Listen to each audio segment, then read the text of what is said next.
Shalom, bersama dengan saya Pendeta Harming Pribadi. Hari ini Senin tanggal 10 bulan 7 2023. Firman Tuhan yang akan menjadi perenungan yaitu terambil dari kitab Yeremia pasal 27 ayat pertama sampai dengan yang ke-11, yaitu dengan judul perikop disuruh untuk memikul kuk Babel. Namun terlebih dahulu marilah kita bersama-sama bersatu hati di dalam doa. Mari kita berdoa. Ya Tuhan, kembali kami merendahkan hati kami, dan saat hari ini kami bersama-sama boleh mendengarkan firman Tuhan, sekaligus menjadi pelaku firman Tuhan yang benar. Hamba-Mu juga memohon dengan kerendahan hati, pimpinan, kuasa dan kebenaran daripada Roh Kudus, sehingga apa yang disampaikan ini berkesesuaian dengan kebenaran Tuhan. Hanya dalam nama Tuhan Yesus Kristus kami tetap mengucapkan syukur dan berterima kasih. Amin. Yeremia pasal 27 ayat yang pertama sampai dengan yang ke-11 disuruh untuk memikul kuk Babel. Yang demikian, pada permulaan pemerintahan Zedekia anak Yosia raja Yehuda, datanglah firman ini dari Tuhan kepada Yeremia. Beginilah firman Tuhan kepadaku, buatlah tali pengikat dan gandar, lalu pasanglah itu pada tengkukmu. Kemudian kirimlah pesan kepada Raja Edom, kepada Raja Moab, kepada Raja Bani Amon, kepada Raja Tirus, dan kepada Raja Sidon, dengan perantaraan utusan-utusan yang telah datang ke Yerusalem menghadap Zedekia, Raja Yehuda. Entahkanlah mereka mengatakan kepada tuan-tuan mereka, beginilah firman Tuhan semesta alam, Allah Israel. Beginilah harus kamu katakan kepada tuan-tuanmu, akulah yang menjadikan bumi, manusia dan hewan yang ada di atas muka bumi dengan kekuatanku yang besar dan dengan lenganku yang terentang. Dan aku memberikannya kepada orang yang benar di mataku. Dan sekarang aku menyerahkan segala negeri ini ke dalam tangan hambaku, yakni Nebukadnezar, Raja Babel. Juga binatang di padang telah kuserahkan supaya tunduk kepadanya. Segala bangsa akan takluk kepadanya dan kepada anaknya dan kepada cucunya. Sampai saatnya juga tiba bagi negerinya sendiri, maka banyak bangsa dan raja-raja yang besar akan menaklukkannya.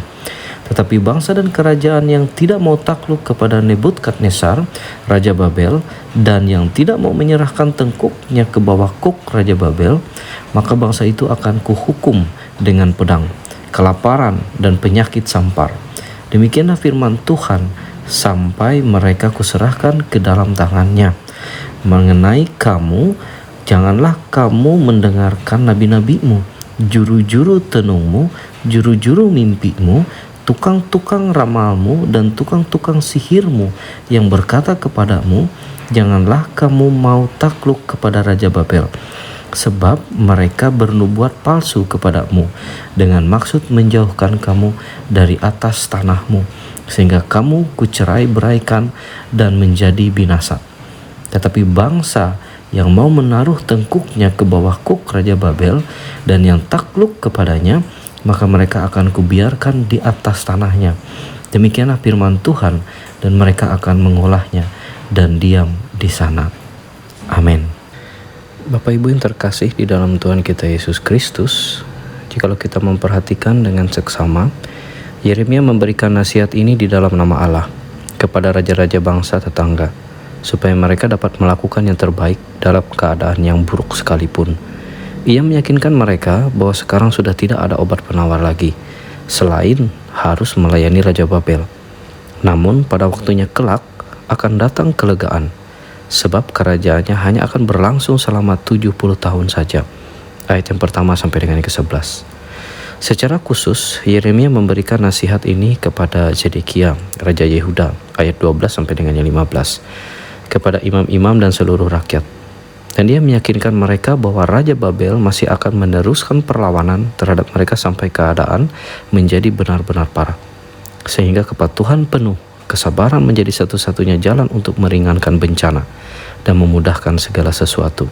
Ayat 16 sampai 22. Demikianlah sang nabi, kalau saja mereka mau mendengarkan dia, bisa saja menuntun mereka ke dalam jalan kebijaksanaan dan juga kesalehan yang sejati. Bapak Ibu yang terkasih dalam Yesus Kristus, Yeremia diperintahkan membuat tali pengikat dan gandar, yang mana dipasangkan pada tengkuknya sendiri. Kalau kita perhatikan juga di dalam Browning, kamus Alkitabnya mengatakan bahwa tali pengikat dan gandar yang dengan sebutan kuk adalah suatu palang kayu dengan jepitan vertikal yang memisahkan kedua binatang penarik, sehingga bersama-sama dapat menarik beban berat. Kuk ini juga adalah suatu gambaran kesukaran hidup suatu bangsa atau ketaatan paksa, sebagaimana simbol yaitu tanda takluknya Yehuda kepada Raja Babel yang dimulai pada waktu itu. Bapak Ibu yang terkasih dalam Yesus Kristus, di dalam tafsiran seorang Matthew Henry, Yeremia harus mengirimkan nubuat ini bersama sebuah pesan kepada semua raja-raja negeri tetangga yang disebutkan. Ayat ketiga, letaknya berdampingan dengan tanah Kanaan. Tampaknya ada perjanjian pertahanan antara Yehuda dengan semua raja-raja lain itu. Yerusalem ditetapkan sebagai tempat bagi persekutuan itu. Kesanalah mereka semua mengirimkan wakil-wakil mereka yang berkuasa penuh dan telah disepakati bahwa saling terikat untuk menyerang dan bertahan, berdiri berdampingan satu sama lain dan melawan ancaman yang semakin besar dari Raja Babel. Dan untuk meredam kekuatannya yang luar biasa itu, mereka sangat percaya akan kekuatan mereka bersama, dan mereka pikir kelompok sekutu mereka sudah paling hebat. Namun ketika utusan-utusan negara tetangga itu kembali pada tuan mereka masing-masing dengan pengesahan persekutuan ini, Yeremia memberikan kepada mereka masing-masing sebuah gandar untuk dibawa kepada tuan mereka, untuk menunjukkan kepada mereka bahwa baik secara sukarela maupun secara paksa, mereka harus menjadi hamba Raja Babel. Dan silahkan mereka memilih mau secara sukarela atau dipaksa. Bapak Ibu yang terkasih, jelas dikatakan bahwa Allah menyatakan akan menyerahkan semua negeri itu kepada Nebukadnezar. Penyerahan ini diketahui oleh semua orang. Memang jikalau ditelaah bahwa Nebukadnezar adalah orang jahat, sombong, seorang penyembah berhala. Namun dalam tindak penyelenggaraannya, Allah mengizinkan kekuasaan yang besar ini terjadi pada seorang Nebukadnezar. Perhatikanlah, hal-hal dari dunia ini bukanlah yang terbaik, sebab Allah sering memberikan bagian yang terbesar dari hal-hal itu kepada siapapun yang diperkenankannya untuk tujuan-tujuan tertentu. Tuhan menggunakan Nebukadnezar sebagai alat penyelenggaraannya, yaitu untuk menghajar serta mendidik bangsa-bangsa itu, khususnya umat miliknya, yaitu bangsa Israel. Allah memastikan bahwa tidak dapat dihindari lagi. Mereka semua akan diserahkan di bawah kekuasaan Raja Babel untuk sementara waktu. Semua negara, segala bangsa, dan banyak yang lainnya lagi akan takluk kepadanya, kepada anaknya dan kepada cucunya. Anaknya adalah Ewil Merodak dan cucunya adalah Belshazzar, yang dalam masa pemerintahannya ini kerajaan itu akan berakhir. Dan datanglah saatnya hari pembalasan kepada negerinya, ketika keadaan berbalik dan banyak bangsa-bangsa dan raja-raja besar bergabung dengan kerajaan Media Persia. Pasal 25 ayat 14. Allah mengancam raja-raja yang menolak untuk menyerah dan tidak mau takluk kepada Raja Babel dengan serangan militer, ayat yang ke-8. Tetapi bangsa dan kerajaan yang tidak mau menyerahkan tengkuknya ke bawah kuk Raja Babel akan kuhukum dengan pedang dan kelaparan, dengan satu hukuman demi hukuman, sampai mereka serahkan ke dalam tangannya.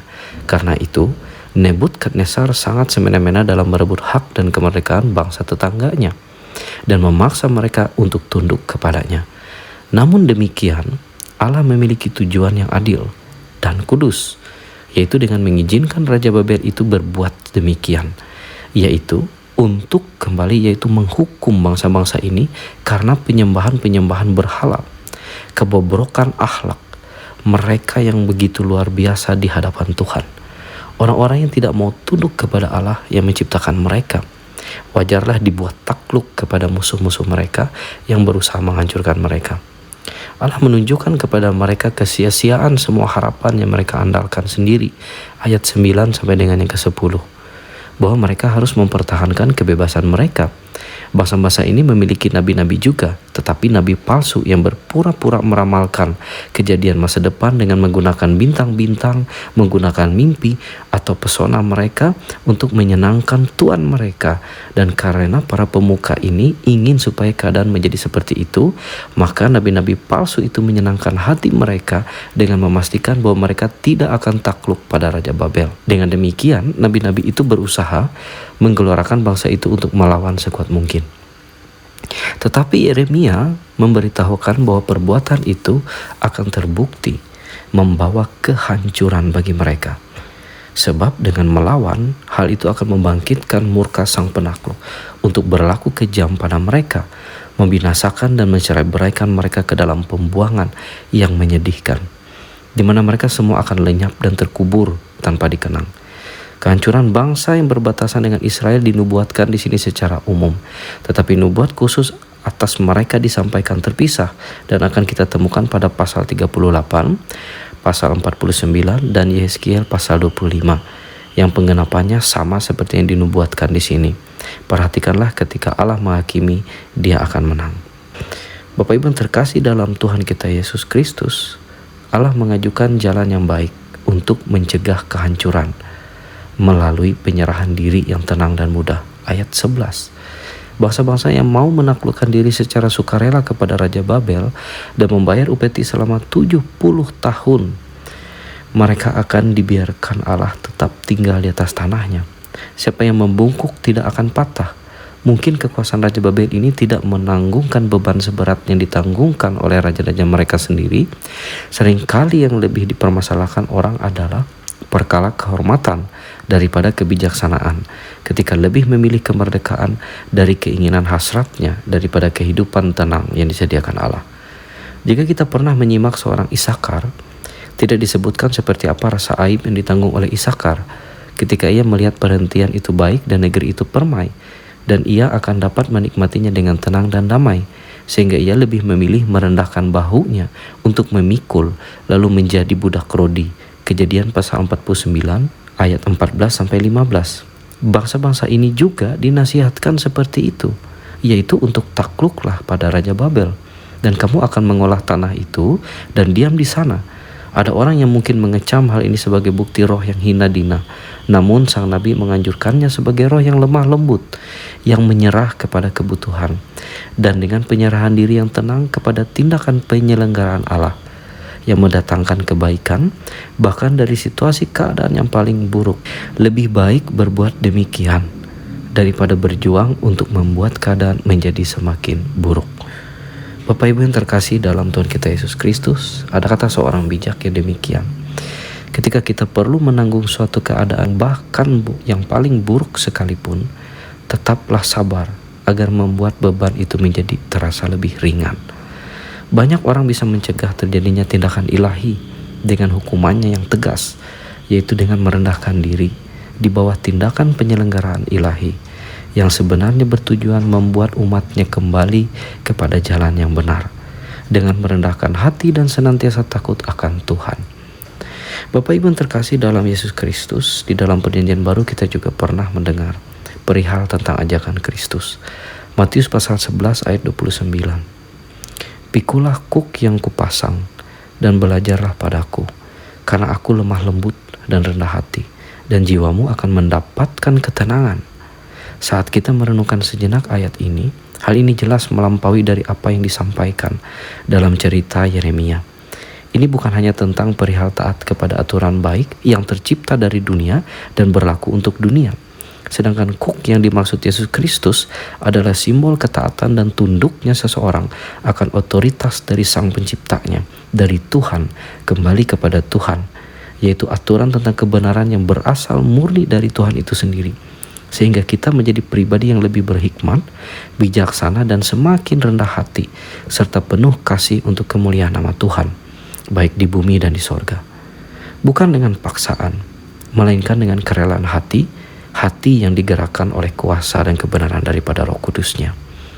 Namun, jika kita memberontak terhadap apa yang telah diperintahkan dalam kebenaran firman-Nya, ada saatnya kita pasti akan mendapat hukuman berat dan pelajaran melalui cara Tuhan itu sendiri, yang akhirnya akan menjadi suatu paksaan yang wajib untuk dipikul berat, sebagai kuk yang sifatnya mengikat dengan sangat erat, yang terus terikat di leher dan tengkuk, sampai pada saatnya manusia akan sadar, bertobat, dan taat pada kebenarannya, sehingga kuk itu pun akan berubah menjadi kuk yang meringankan dan menenangkan jiwa. Jika saat ini kita berdosa di hadapan Tuhan, cepatlah bertobat. Yang sombong dengan jabatan dan kekuasaan, yang berlaku tidak adil, yang menyakiti sesamanya, yang mengambil yang bukan hak miliknya, yang merusak tubuhnya, yang sebenarnya adalah bait Allah, yang menduakan Tuhan, yang menyembah mamun bahkan berhala, dan yang masih dalam perbuatan cemar dosa lainnya. Cepatlah bertobat, karena murka Tuhan mutlak akan terjadi jika tidak ada pertobatan dalam kehidupan umatnya. Namun janganlah sampai hal itu terjadi, sebagaimana pesan Yeremia kepada bangsa Israel. Maka dari itu tunduk dan taatlah pada perintah Tuhan. Persilakanlah rancangan Tuhan boleh terjadi dalam kehidupan kita. Jangan sekali-kali melawan kebenaran firman-Nya. Rendahkanlah hati, serahkanlah hidup kita dalam kuasa-Nya. Sebagaimana dalam kitab Yeremia pasal 29 ayat 11, sebab aku ini mengetahui rancangan-rancangan apa yang ada padaku mengenai kamu. Demikianlah firman Tuhan, yaitu rancangan damai sejahtera dan bukan rancangan kecelakaan, untuk memberikan kepadamu hari depan yang penuh harapan. Amin. Marilah kita bersatu hati di dalam doa. Ya Tuhan, kami boleh mengucapkan syukur dan terima kasih. Kami yakin senantiasa penyertaan Tuhan, bahkan pertolongan Tuhan di dalam setiap kehidupan kami. Hari ini kami percaya bahwa Tuhan senantiasa boleh memimpin di dalam setiap kehidupan. Dan kami yakin dan percaya Tuhan mengarahkan kami senantiasa untuk menjadi lebih baik dan benar di hadapan Tuhan. Terima kasih Tuhan atas kasih dan pertolongan Tuhan dalam kehidupan kami. Hari ini kami juga berdoa untuk bangsa dan negara kami, bagi para pemimpin kami ya Tuhan, hingga sampai di daerah Murung Raya ini. Kami yakin mereka senantiasa boleh tetap di dalam hikmat dan kebijaksanaan yang berasal daripada Tuhan. Tuhan menyertai dan memberkati senantiasa dalam tugas dan tanggung jawab mereka. Kami yakin dan percaya Tuhan memberkati dan menyertai. Begitu juga ya Tuhan untuk lembaga gereja kami hingga sampai di daerah Murung Raya ini juga. Kami yakin dan percaya seluruh hamba Tuhan, seluruh anggota jemaat yang boleh ambil bagian dalam pelayanan, Tuhan juga tetap berkati. Bolehlah kami melaksanakan tugas tanggung jawab kami dengan benar. Kami juga berdoa untuk seluruh anggota jemaat, untuk orang tua kami yang lanjut usia, untuk anak-anak yatim piatu, dan untuk saudara-saudari kami baik Jara dan Duda yang tetap menjaga kekudusan pribadinya. Dan kami juga berdoa untuk saudara-saudari kami yang menghadapi pergumulan, bahkan situasi permasalahan yang berat dalam menghadapi penderitaan, sakit, penyakit, bahkan bencana. Kami tetap mendoakan mereka senantiasa dikuatkan oleh pertolongan dari kebenaran Roh Kudus Tuhan yang senantiasa menghibur dan menguatkan mereka. Kami yakin Tuhan senantiasa menyertai mereka. Begitu juga ya Tuhan, kami mendoakan setiap usaha dan pekerjaan. Kami juga senantiasa yakin dan percaya dalam kehidupan rumah tangga kami, Tuhanlah sebagai sumber kasih. Itu juga ya Tuhan harapan rancangan-rencana hidup kami. Kami serahkan semua dalam rancangan damai sejahtera Tuhan. Hari ini juga terkhusus kami berdoa untuk jemaat kami yang ada di Ijo Pakat Tirung Lingkin. Kami doakan senantiasa seluruh anggota jemaat tetap di dalam kasih sayang Tuhan. Kami yakin Tuhan berkati dalam setiap usaha pekerjaan yang benar di hadapan Tuhan. Tuhan berkati kehidupan rumah tangga. Tuhan berkati dalam setiap harapan, rancangan, rencana kehidupan mereka. Terima kasih Tuhan, kami tetap yakin dan percaya Tuhan anugerahkan kekuatan, kesehatan bagi seluruh anggota jemaat yang ada di Ijo Pakat Tirung Lingkin. Harapan, rancangan, rencana hidup kami tetap serahkan dalam rancangan damai sejahtera Tuhan. Dalam nama Tuhan Yesus Kristus, kami tetap mengucapkan syukur. Bapa kami yang ada di sorga, dikuduskanlah namamu, datanglah kerajaanmu, jadilah kehendakmu di bumi seperti di sorga. Berikanlah kami pada hari ini makanan kami yang secukupnya, dan ampunilah kami akan kesalahan kami, seperti kami juga mengampuni orang yang bersalah kepada kami. Dan janganlah membawa kami ke dalam pencobaan, tetapi lepaskanlah kami daripada yang jahat. Karena Engkaulah yang mempunyai kerajaan dan kuasa dan kemuliaan sampai selama-lamanya. Amin.